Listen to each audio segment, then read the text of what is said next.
semuanya, selamat pagi dan selamat datang di Posmada. Gimana kabar kalian? Semoga dalam keadaan sehat walafiat ya. Hari ini Posmada kedatangan tamu yang luar biasa loh. Benar sekali. Tapi sebelum itu gimana kalau kita kenalan terlebih dahulu sama konfirmasi kita? Kan gak afdol rasanya kalau mereka lihat kita, tapi mereka gak tahu kalau kita itu siapa. Benar, perkenalkan nama aku Danila Yudhati Prasetyawan. Dan aku Mahasiswa Salah. Kami berdua akan menemani Pop Viewers dalam kegiatan podcast dengan tema navigasi kampus dari manajemen waktu hingga kesehatan mental dan juga pengembangan diri. Kita senang banget nih hari ini kedatangan narasumber yang sangat luar biasa yang pastinya bisa memotivasi kita semua. Sepertinya Pop Viewers ini udah gak asing ya sama mereka berdua. Siapa sih yang gak kenal dengan alumni Smarikda yang berhasil masuk ke PTN yang diinginkan loh? Memotivasi banget kan? Mungkin untuk narasumber bisa memperkenalkan diri terlebih dahulu. Halo semuanya, perkenalkan nama saya Muhammad Anis Asyagandari dari Prodi Manajemen dan Penilaian Properti Sekolah Vokasi Universitas Gadjah Mada. Hai semuanya, saya Bella Prasetyawan dari Prodi Destinasi Pariwisata Fakultas Vokasi juga Universitas Erlangga. Terima kasih untuk Kak dan juga Kak Raya. Kita tahu nih Pop Viewers, kehidupan di kampus itu gak gampang, mulai dari manajemen waktu sampai ke mental health. Benar banget. Jadi, Pop Viewers harus cermat baik-baik ya tips dari narasumber yang luar biasa ini. Langsung saja kita mulai ke sesi tanya jawab.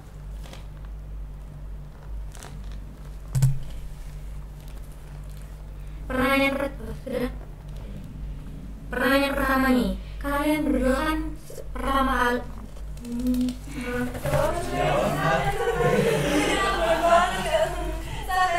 santai. Nih, kata kalian lagi acara sama Kati Moksis dulu lah, gitulah. Santai. Dan yuk. Pertanyaan pertama nih Kak, kakak kan baru pertama kali masuk ke dunia kampus. Ada gak sih yang bikin kakak tuh culture shock dan gimana cara untuk menghadapi culture shock tersebut? Kalau dari culture shock sendiri pasti kita banyak ya. Iya benar. Apalagi sebenarnya kalau saya kan lahirnya di Jawa Timur nih, bukan di Jogja. Jadi ke Jogja itu cuma 2 kali tur, jadi mungkin bisa dibilang beberapa kali aja ke Jogjanya. Jadi untuk lingkungan, mungkin kultur lingkungan yang bikin saya shock, mungkin nggak semua yang diberitakan di internet mengenai Jogja itu benar, teman-teman. Jadi kayak ada beberapa yang salah gitu loh. Ada yang bilang kayak biaya hidupnya itu murah banget, itu nggak sepenuhnya benar. Jadi kalau dibilang murah untuk biaya hidup itu mungkin beberapa aja. Dan kalau dari culture shock di UGM sendiri itu ada banyak juga sebenarnya. Tapi itu lebih ke arah jurusan saya, karena dulu saya kan masuknya IPA, tapi waktu kuliah itu milihnya di jurusan IPS alias manajemen properti, teman-teman. Jadi culture shock yang sebenarnya banyak yang saya hadapi itu hanya di bagian matkul-matkul sosial dan juga ekonomi yang harus saya mulai dari awal pelajari daripada teman-teman saya yang dulunya sudah masuk IPS dan sudah belajar dari matkul tersebut. Mungkin dari katanya seperti apa? Kalau aku sendiri kan di Surabaya itu aku udah gimana ya, udah kampung halaman gitu ya, jadi ada teman juga di sana. Nah untuk daerahnya sendiri kalau di Surabaya itu pasti udah tahu ya lebih panas, beda banget di sini. Jadi kalau keluar tuh kita harus kayak cosplay jadi ninja gitu, motoran siang-siang. Matkul tuh aku seringnya tuh siang, jadi jam 11 ke kampus. Nah itu kayak aduh panas banget. Terus untuk ini sih, kalau di Padang sendiri kan jarang metode pembayaran menggunakan e-wallet gitu ya. Nah di Surabaya itu rata-rata kita menggunakan QRIS. Nah itu kayak waduh. Terus waktu aku balik ke Padang, di sini gak ada yang pakai QRIS. Jadi aku pernah suatu saat itu kayak dari Surabaya ke Padang tuh aku bener-bener mengandalkan uang yang ada di e-wallet doang. Nah itu kayak aku pengen beli sesuatu, ternyata itu bawahnya gak ada ininya, gak ada scan QR-nya. Jadi kayak ya udah. Terus untuk dunia perkuliahan so far itu untuk pertemanan udah oke, itu tergantung pribadi kita masing-masing kan ya. Tapi untuk matkulnya karena aku itu anak IPA dulunya, terus aku di kuliah ini mengambil jurusan sosum. Jadi kayak aku mempelajari manajemen juga waktu. Terus habis itu aku mau pelajari dasar komputer. Kalau dasar komputer kan kita udah diajari nih di SMA walaupun masih basic. Nah kalau di pengantar manajemenku itu kayak aku kalah sama temen-temenku yang dari awal udah SMK di pariwisata. Nah itu kan ada SMK pariwisata di Surabaya, terus atau di beberapa daerah itu. Jadi kayak lumayan ngejar sih. Tapi untungnya kayak kalau kita punya temen tuh jadi kayak bantu gitu loh, nggak bingung sendirian kayak gitu sih. Baik, apakah ada tips untuk memanage waktu yang sudah Kakak terapkan selama masa kuliah? Untuk manajemen waktu sendiri itu pasti banyak sekali sesi-sesinya ya, maksudnya kayak manajemen waktu untuk mengerjakan tugas dan juga proyek bareng temen itu beda banget kan. Nah kalau aku pribadi, aku pakainya prioritas tugas yang paling mendekati deadline atau deadline itu yang paling pendek lah. Jadi kan kalau di aku sendiri di sosmed kita tuh lebih banyak proyeknya bikin presentasi teman-teman. Jadi kayak dosen pasti memberikan kita materi, jadi kita pasti akan mengulas bareng teman-teman dan akhirnya ya kita bikin bentuknya itu dalam sebuah materi dan kita presentasikan bersama. Kalau misalnya itu mungkin kita tahunya itu abstrak ya, walaupun kita berbahasa sama-sama sesuatu, jadi mungkin kita rasanya di presentasi jadi ada abstrak. Betul. Jadi mungkin teman-teman kalau tanya, ya kita jarang banget tugas paper teman-teman kayak nulis tangan itu jarang banget, malah kayaknya nggak pernah. Tapi juga belum pernah. Berarti kata-kata tugasnya itu malah di digital ya? Iya. Video, presentasi dan lain pasti akan setidaknya kalian akan bergelut sama Canva, Microsoft Word, Excel dan itu akan diedisi dari sekarang teman-teman. Nah kembali lagi ke manajemen waktu. Karena tugas kita lebih banyak proyek presentasi dan lebih banyak brainstorming dan juga diskusi dengan teman-teman, prioritas waktu paling pendek itu penting. Karena selain tugas proyek itu, kalian nanti pasti ada tugas individu. Jadi kayak tugas individu ya itu contohnya kayak matematika ekonomi, dan itu kayak wah pusing banget mau ngerjain yang mana dulu. Jadi kalian harus lihat tugas mana yang paling pendek. Deadline-nya jika kalian dahulukan dan juga dahulukan tugas yang bersama teman-teman atau diskusi dalam bentuk format presentasi misalnya. Mungkin dari aku gitu aja. Dari Kak tadi gimana? Kalau aku pribadi untuk semester 1 ini kan lumayan kalau cocok ya. Jadi karena aku ternyata harus menyesuaikan jadwalku dengan teman-teman sekelompok. Nah di semester 1 ini aku itu kan masih pembelajaran yang berkumpul dengan fakultas lainnya. Jadi di situ aku kayak aku harus menyesuaikan jadwal dengan mereka, teman-teman juga menyesuaikan jadwalku karena kita kayak pasti punya kesibukan lain di prodi ya, apalagi kayak yang osjur kayak gitu itu. Jadi aku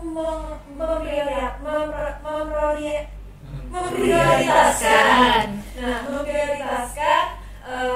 yang bersama dulu, jadi tugas yang umum dulu, jadi sekiranya tidak merepotkan mereka gitu kan. Jadi untuk tugasku pribadi atau kepentingan pribadi itu bisa lah kita atur untuk mungkin kan dalam 24 jam kan pasti ada waktu free time. Nah aku sering curi-curi waktu untuk ngerjain tugas kayak gitu.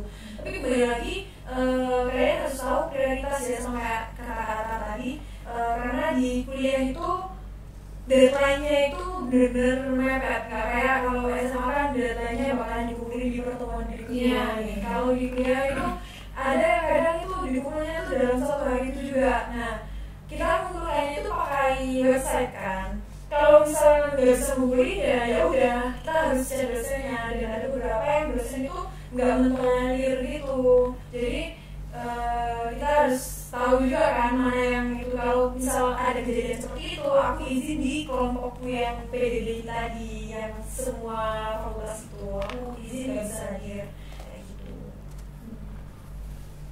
Ngomong-ngomong nih Kak, soal tugas, karena kan kita sering untuk menunda-nunda kan, apalagi saat menghadapi tugas besar dan juga ujian. Itu gimana sih tipsnya biar kita nggak menunda-nunda gitu? Aku dulu. Beda-beda. Kalau dibilang menunda-nunda itu kita juga manusia ya. Iya. Pasti ada satu atau enggak dua tugas atau enggak pertemuan yang kita tunda gitu. Kalau dari aku sendiri itu aku biasanya kalau dalam konteks menunda ini waktunya bersamaan gitu atau bagaimana? Dalam waktu bersamaan. Jadi ada prioritas yang lebih penting seperti tugas kelompok itu dibanding tugas yang kakak sendiri gitu. Ya, kadang kalau kita prioritasin yang paling utama tadi yang aku pernah bilang tadi kan ya, itu pasti kita kayak capek gitu kan. Nah itu sih yang bikin aku mungkin berpikir kelemahan di sana, karena aku orangnya cukup menunda-nunda dan juga kayak susah aja mengontrol diri situ. Jadi mungkin tips dari aku ya, pertama kalian harus kenali diri kalian sendiri sih. Kayak setiap orang prioritas tugas atau belajar itu pasti berbeda. Jadi kalau menurut aku sendiri, aku itu pakainya, aku kadang ngerjain tugasnya itu siang-siang, baru malam itu nyicil walaupun dikit banget. Jadi besok itu setidaknya aku tahu apa yang besok aku pelajarin, apa yang mungkin aku bakal tanyain ke dosen dan juga ke teman-teman aku sendiri. Dan kalau prokrastinasi atau menunda waktu mepet ujian itu malah lebih sering di sana. Karena apa? Kenapa ya? Karena mungkin belajar tuh belajar aja sejujurnya. Dan justru kalau aku ini loh kan, kalau aku di UGM itu mendekati ujian itu malah ada kuis. Bukan kuisnya di awal kayak itu yang bikin aku pusing dan juga kayak malas belajar gitu. Bahkan ada makul dia itu kuisnya itu hari Sabtu, Seninnya itu aku udah ujian. Jadi aku gak ada waktu buat belajar makul yang diujikan di Senin. Jadi mau gimana pun setelah aku kuis aku sudah belajar yang di hari Senin itu. Dalam artian setiap univ itu, setiap fakultas dan setiap jurusan pasti ada jadwal yang sudah diberitahukan setidaknya jauh-jauh itu 2 minggu atau 1 minggu kan. Jadi aku sudah bikin jadwal di sana. Karena aku tahu ada dosenku yang sukanya itu bikin kuis atau project itu ya mepetnya di H-1 dia. Ya kalau aku sendiri, kalau setiap aku dapat tugasnya, kita bahas tugas dulu. Kalau aku dapat tugas itu aku akan kayak tugas ini akan aku kerjakan mungkin 2 hari atau 3 hari sebelum deadline. Nah itu udah, terus di tengah jalan itu kan ada tugas lagi. Terus aku tahu bahwasannya kalau itu tugasnya deadline-nya barengan. Nah kalau kayak gitu aku biasanya tuh kayak aku prioritaskan tugas yang aku dapat duluan. Nah aku kayak disitu kan kita langsung panik ya, ini kok barengan gitu kan. Jadi kita pasti yaudah aku cicil dulu, walaupun kadang selesainya itu juga mepet gitu. Tapi aku seringnya tuh kayak emang ngerjain nyicil gitu, kayak walaupun sedikit tapi yang penting aku udah mulai nyicil dan itu mulai jauh-jauh hari juga. Terus kadang tuh kita pasti kan ada kayak cheat day gitu ya, hari dimana kita tuh kayak bener-bener capek gitu kan, kayak malas ngapa-ngapain. Itu aku biasanya aku pakai untuk refleksi diri, kayak oh ya aku hari ini udah malas, berarti sebagai gantinya aku besok harus menyelesaikan ini, bukan nyicil lagi tapi harus menyelesaikan itu. Terus kalau kelompok mungkin ya, kalau kelompok tuh sebenarnya gampang karena di kelompokku juga enak, jadi kayak saling bantu. Misal ada aku nggak bisa, itu temanku yang handle, terus temanku nggak bisa, aku yang handle, kayak gitu sih, kita saling bantu aja. Tapi kelompok tuh hoki-hokian guys, jadi kayak ada kalau misal kalian bagiannya temen yang solid gitu ya, temen yang enak, itu kalian bukannya malah sengsara tapi malah beruntung gitu. Tapi kalau misalnya kalian dapet kelompok yang agak kurang enak, nah itu kalian malah susah sendiri sih kayak gitu. Baik, kalau boleh tahu gimana cara kakak menghadapi stres atau tekanan di tengah tuntutan akademik? Aku dulu gini ya. Kalau aku tuh orangnya ekstrovert, jadi aku suka banget komunikasi sama orang. Tapi at the same time kadang aku juga punya sosial energi yang gampang banget terkuras. Jadi kayak misal aku ketemu banyak orang, aku bener-bener excited. Cuma kalau udah sepi itu udah kayak kerasa banget. Nah untungnya kalau bagi aku itu kayak kadang ketemu sama teman-teman program studiku itu yang seru-seru. Jadi kadang kalau aku capek aku ke mereka gitu atau enggak kita nongkrong. Dan kalau aku sendiri biasanya nongkrong tuh sambil makan es krim kayak itu udah naikin mood gitu kan ya. Terus habis itu kalau motoran juga kayak sambil podcast gitu ya kan, sering mungkin yang sering motoran ngomong-ngomong sendiri itu adalah salah satu cara untuk merilis stres di aku sendiri. Dan sejauh ini alhamdulillah aku nggak merasa terberati sama matkul dari kampusku, cuma mungkin memang ada yang susah tapi itu ya masih bisa handle lah. Mungkin ada di Kak.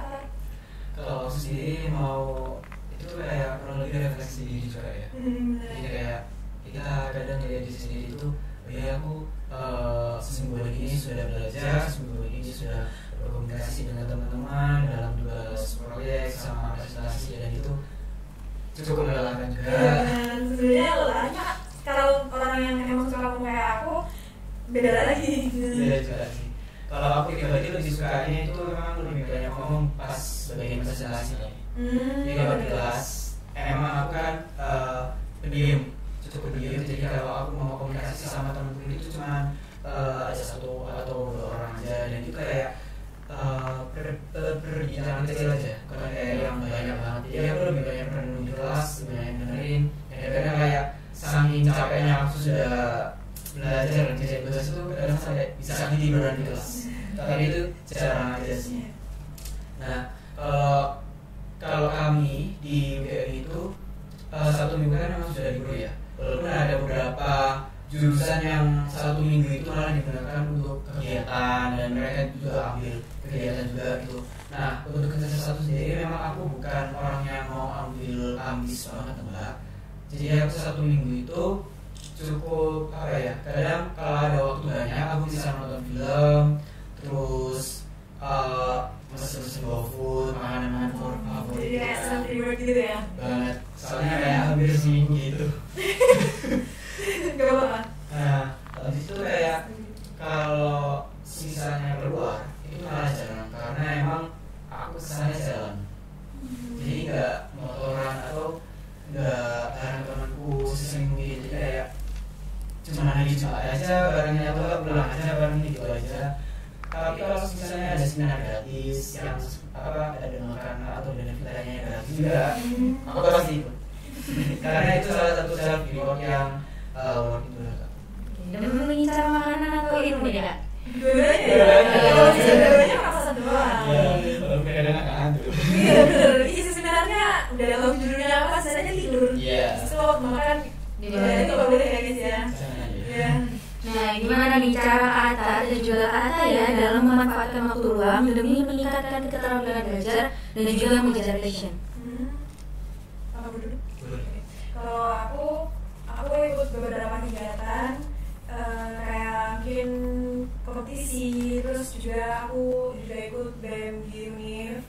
Aku merasa kalau ikut organisasi itu kayak kembali hidup lagi, karena mengingat dulu di SMA aku banyak banget ikut organisasi. Cuma aku juga masih menstabilkan akademiku juga, karena di kampus tuh selain relasi, IP itu mungkin bukan 100% segalanya ya di masa kuliah. Cuma itu kan kayak mendongeng kita atau gimana sih branding kita di prodi, gimana dosen kayak gitu. Jadi aku tetap menjaga IP dan juga menjaga relasi, memperluas. Kayak aku rasa kalau misalnya aku cuma berkecimpung di dalam prodi dan juga fakultas saja kayak kurang. Jadi aku bertemu dengan teman-teman sosial politik dan teman-teman hukum, banyak juga yang lainnya gitu. Jadi kayak lebih aktif ke luar aja sih, karena emang ekstrovert banget orangnya. Kalau aku sendiri mungkin ada perbedaan 11-12 sama Kak Ataya, cuman bedanya mungkin agak jauhan ya. Kalau Kak Ataya sendiri kan sukanya ke organisasi. Iya. Nah, kalau aku pribadi dulu udah target sebenarnya. Kalau semester 1 itu aku memang gak mau yang terlalu aktif di organisasi. Cuman aku sudah target ini. Mungkin kan ada beberapa orang yang dulu SMA udah organisasi, tapi mereka di SMA masih kayak ikut apa nggak ya, katanya relasi penting, katanya nanti pikir aku gimana, blablabla gitu. Nah, kalau aku sudah targetin aja aku nggak ikut organisasi, tapi aku ikut lomba. Jadi itu penting banget teman-teman. Jangan sampai kalian itu jadi mahasiswa kupu-kupu yang langsung pulang gitu. Jadi kalau kalian nggak ikut lomba, nggak ikut organisasi, kalian ikutlah kepanitiaan gitu. Karena kalau setiap univ itu pasti banyak kepanitiaan juga. Iya. Setiap event pasti open recruitment kepanitiaan. Betul. Open recruitment itu pun jadi kayak sekali ikut aja, nggak usah kayak apa sih ya, kayak nggak terus selamanya di sana enggak. Jadi kayak kalian masih dapat benefit di bidang yang kalian pilih, dapat sertifikat, dapat relasi juga. Dan kalau aku pribadi karena suka ikut lomba, aku di sana lebih banyak dapat relasi dari luar kampus dan juga ilmu-ilmu yang beneran daging gitu loh, bukan kayak kacang gitu kan. Nah, keren ya. Jadi kalau aku lihat dari temanku sendiri itu, karena kemarin kita dipanggil ke Jakarta, itu aku dapat teman dia dari UIN Semarang, dan dia itu keren banget. Dia itu bisa dapat beasiswa Gaby, terus bagaimana cara-caranya dapat Gaby itu. Jadi itu salah satu benefit yang aku dapetin dari lomba, yaitu relasi. Dan kalian kalau udah dapet relasi jangan cuman tanya how you doing, bagaimana kabarnya, tapi gali segala-galanya sedalam mungkin apa yang mereka sudah lakukan selama masa perkuliahan gitu. Karena relasi yang aku dapetin itu bukan anak maba gitu, jadi kayak cutting gitu. Dan mereka sudah berpengalaman yang banyak. Mungkin dari yang gitu aja. Kalau boleh tahu, menurut kakak seberapa penting peran teman, dosen atau mentor dalam membantu kakak menghadapi kehidupan di kampus? Teman, dosen, sama mentor itu penting banget. Cuman kalau relasi dengan dosen, aku masih belum. Jadi kalau bilang mentor dan juga teman itu penting banget teman-teman. Kalau aku mau flashback dulu sebentar ke zaman aku apa namanya? Kalau kita namanya pionir ya, pionir itu kayak ospek, susah banget benar. Zaman dulu ospek itu kita pasti kan kayak aku di sana alumni pertama terus sendirian, gak kenal siapapun, kayak aku harus be nice sama orang. Jadi kayak nyari teman dulu, nyari relasi, terus nyari kenalan siapapun itu. Jadi kayak kita tahu mungkin temennya bener-bener teman dekat itu susah dicari, tapi kalian carilah teman sebanyak mungkin. Itu temannya siapa. Dan mungkin kita udah tahu ya, mungkin di awal itu kayak cita-citanya itu biasa aja, nggak sedalam sekarang dengan teman-teman dekat kita. Itu gak apa-apa, itu fine, karena kalian di sana juga bakal nemu teman dekat kalian di mana. Gitu. Dan untuk teman jurusan, aku punya teman satu itu paling dekat banget, dan dia itu teman dari pilihan gitu loh. Jadi kayak dia itu dari PDI, sekarang di UGM sejurusan sama aku. Dan dia kayak wah lumayan ya pengalaman dia sebagai menjadi ketua kelas dulu, terus kayak di beberapa matkul kayak akuntansi komunitas misalnya dia jago. Jadi aku nanya ke dia, belajarnya ke dia, jadi kayak aku banyak belajar dari teman dekat dari sana.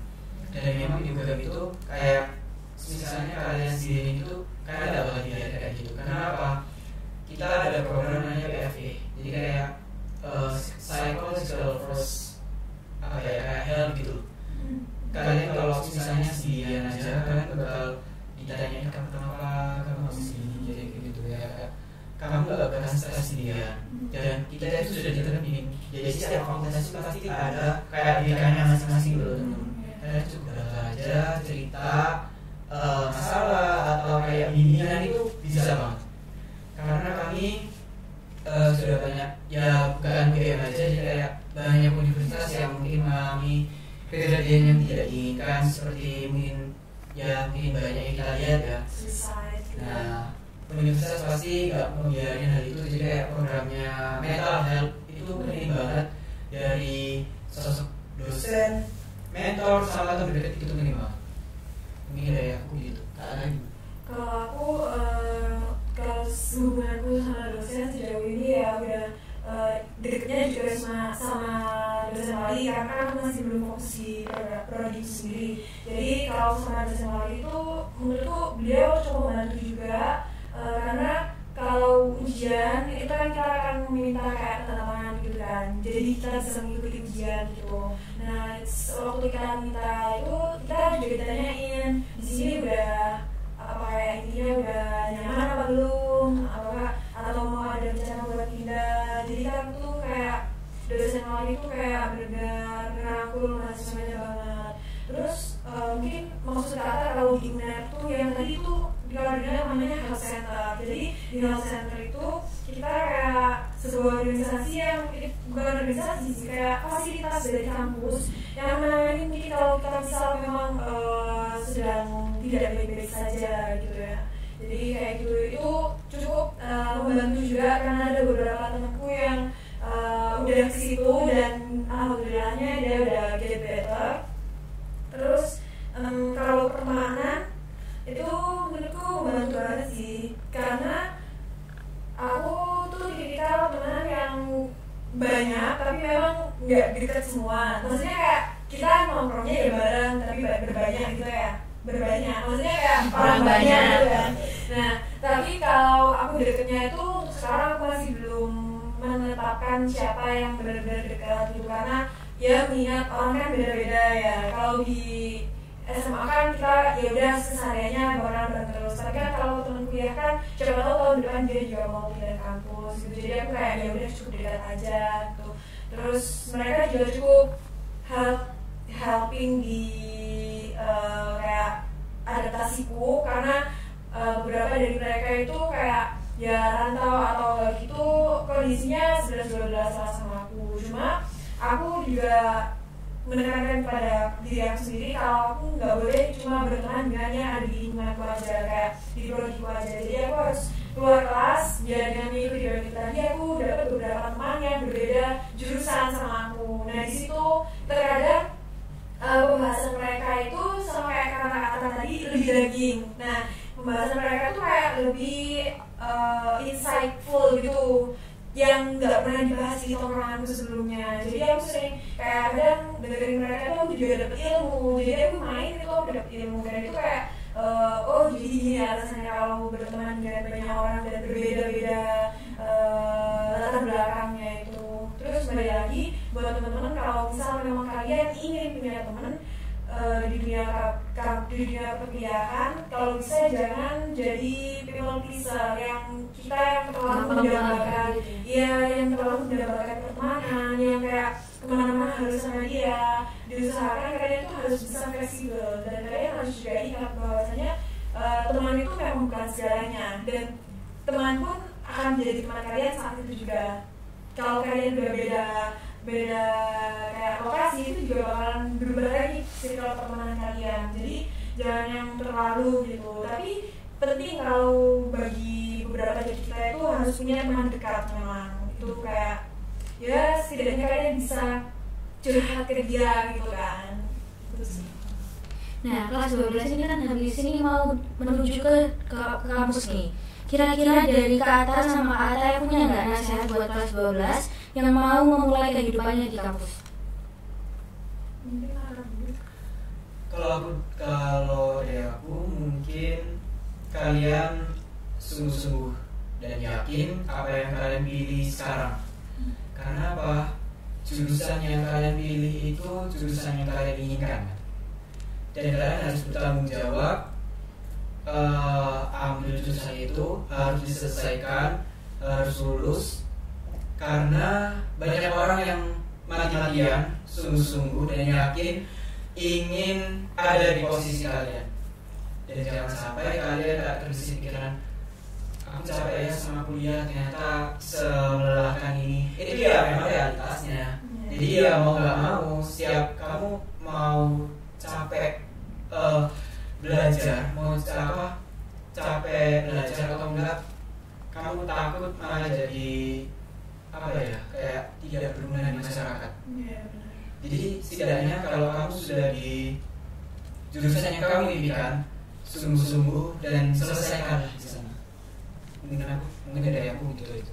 Kalau kelas 12 dari aku benar kata-kata harus sesuai sesuai yang kalian pilih jurusannya. Terus juga jangan mudah menyerah, bahwasanya kalau jalan itu banyak jalan, dan juga jalan itu juga bukan SNBP, SNBT gitu. Kalian harus perjuangkan apa yang sudah kalian pilih dan juga bertanggung jawab, karena apapun yang ada di depannya itu adalah bagian dari pilihan kalian sendiri. Jadi kalian sudah memilih, berarti kalian sudah terima untuk apa aja yang akan terjadi ke depannya. Jadi lebih ke apa ya, kayak susah senang itu pasti ada, susah juga pasti ada. Tergantung kita gimana cara menghadapi kesusahan itu lagi. Dan juga jangan mudah untuk